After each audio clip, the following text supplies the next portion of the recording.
Get great deals on the latest phones, tablets, and business apps with O2 Business. This is an iPhone SE. This is a Samsung Galaxy S6 Edge. Both cost around the same amount of money, but which do I prefer and how do they stack up against one another? Well, given the Samsung Galaxy S6 Edge won our smartphone of the year last year, it's unlikely that I'm going to pick the newcomer, but the iPhone SE is surprisingly cool for a couple of reasons. First off, 4-inch screen, tiny, flagship spec. Amazing. Not many people are doing that. Sony's really the only manufacturer taking the lead on that. So well done Apple for doing something similar. What you've also got on the SE is a premium feeling device. Both of these have metal frames, feel cold and stark in the hand. Sadly though, what you do have on the SE is the exact same design that you had on the iPhone 5S. There's literally zero innovation whatsoever beyond the making a rose gold version. That said, it still feels premium, which is testament to the fact Apple gets design. Right, bringing them side by side, you can very clearly see 4 inches versus 5.1 inches of display.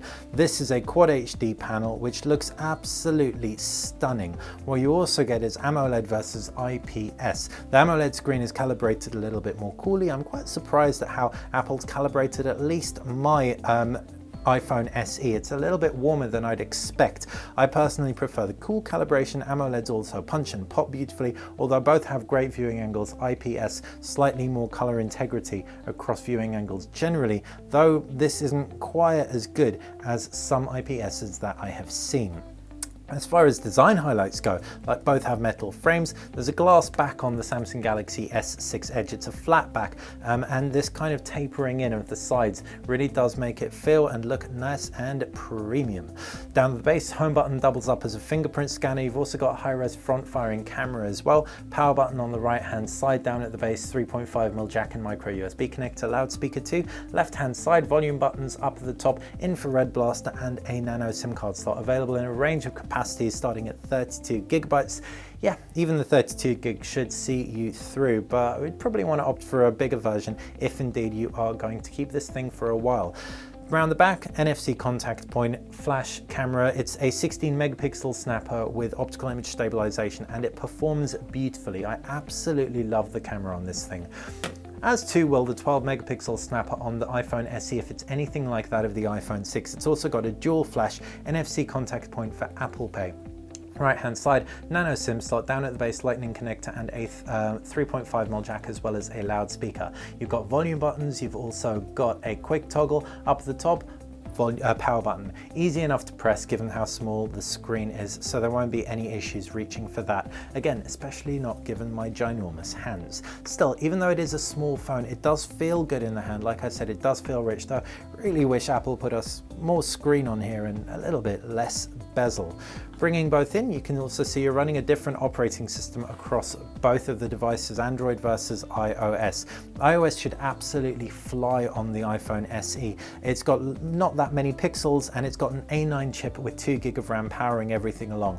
That's versus a Quad HD AMOLED display on here. In my experience with the Samsung Galaxy S6 Edge, it didn't slow it down too much at all, which is really impressive stuff given that resolution screen. It's got an Exynos chip under the hood, it's octa-core, and it has 3 gigabytes of RAM. A beautiful, beautiful device inside and out. Android as well is a much cleaner version than Samsung had in the past, and therefore works a lot better visually and takes some elements from stock Android which have been built upon in the new Samsung Galaxy S7 very, very nicely. And so long and short, both of the interfaces should fly and should do a very, very good job of looking and feeling clean. The cameras, like I said, are going to be different. 16 megapixels with optical image stabilization will mean things like video where you'll really want that image stabilization in play are going to perform better. What's also great is that out of the box, the Samsung Galaxy S7 or S6 Edge camera has got manual settings of sorts. It's called Pro mode, and it means that you can do things like adjust the focus. So if I tap on mode, I can click on Pro, I can tap through on my focus, lock down on the closest focal range so I can take a very, very easy macro shot and I don't have to faff about with autofocus. Jumping into that image, sure, this phone's a year or so old, but that is absolutely wonderful, and the fact I was able to have a little bit of control over it makes me just feel better about life. As for the iPhone SE, you can install manual camera applications. Apple has indeed opened that API, but it isn't something that comes out of the box and you likely have to purchase them.